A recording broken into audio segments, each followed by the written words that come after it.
श्री गणेशाय नमः। प्रिय बंधुओं, राजा दमघोष ने अपने कुछ सेवक जो थे वो चंदेरी भेज दिए और वहाँ से सकुशल दमयंती को अपनी राजधानी कुंडिनपुर बुला लिया। कुछ समय पश्चात राजा दमघोष ने फिर कुछ दूतों को बुलाया और उन्हें जगह जगह राजा नल की खोज करने के लिए भेजा। तो क्या हुआ कि एक दूत खोज करते करते और राजा ऋतुपर्ण के यहाँ पहुँच गया।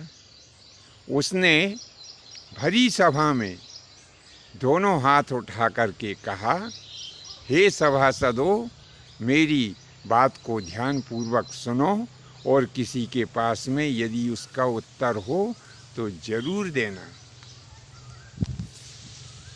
तो उस सभा में बाहुक के रूप में राजा नल भी मौजूद थे। वे भी उस दूत की बात को सुनने लगे। तो दूत इस प्रकार से कहने लगा कि हे परम तपस्वी, जब तुम में इतनी क्षमता थी कि तुम खाली मटकों में अपने तप के प्रभाव से जल भर देते थे,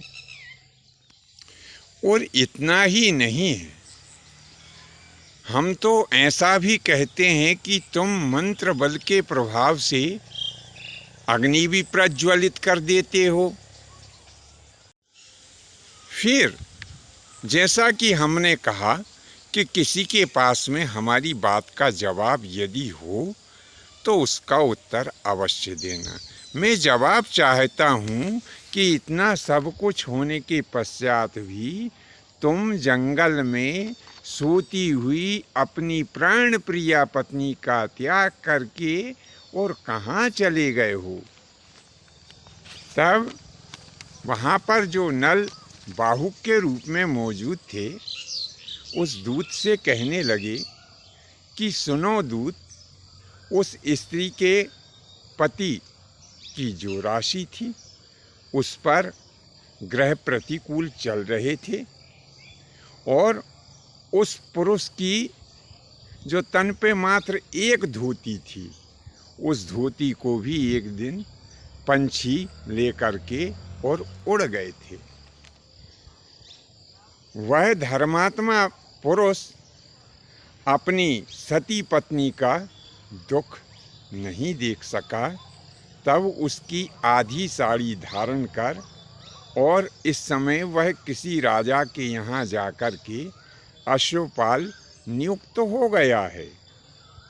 इतनी बात सुनकर दूत जो था वो वापस कुंडिनपुर आ गया और दमयंती को जो अयोध्या में घटनाक्रम व्यतीत हुआ था वैसा का वैसा ही घटनाक्रम उसने दमयंती को कह सुनाया।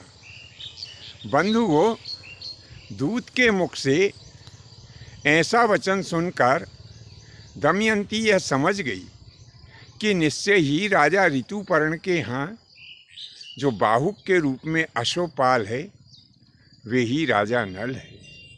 लेकिन थोड़ी सी शंका उनके मन में ऐसी भी रही कि जब रूप और रंग के बारे में पूछा तो वह दूत कहने लगा कि जो जवाब देने वाला पुरुष था वह स्वरूप में काला था।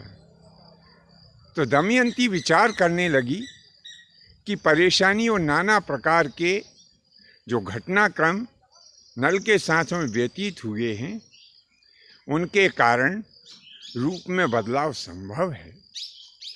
ऐसा विचार करके और रानी दमयंती ने एक नकली स्वयंवर की योजना बनाई।